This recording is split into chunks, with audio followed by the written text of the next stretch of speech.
অনেকে অনেকে অনেক রিভিউ দিছে যে জি আসলে হচ্ছে গিয়ে নিশান ব্লুবার্ড গাড়ি কেমন এটা সেটা, কিন্তু আমি পার্সোনালি একটা জিনিস বলবো যে এই গাড়ির ভিতরে যে বসবে জি।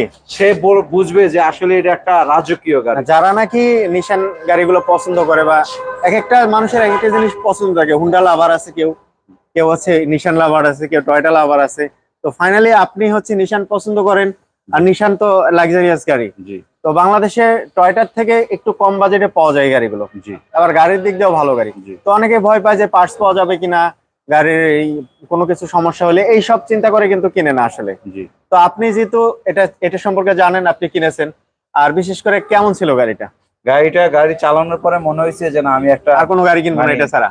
টেস্ট ড্রাইভ দেওয়ার পরে আমার চিন্তা ঘুরে গেছে। এবং আচ্ছা। পার্সপাতির কথা, এই যে আমার একজন ভাই আছে যে হচ্ছে গিয়ে গাড়ি আমাকে দিল, সে বলছে যে ভাই আমার নিজেরই বিজনেস আপনার ইসের ওই ওয়ার্কশপের, তো আপনার গাড়ি যদি কোনো প্রবলেম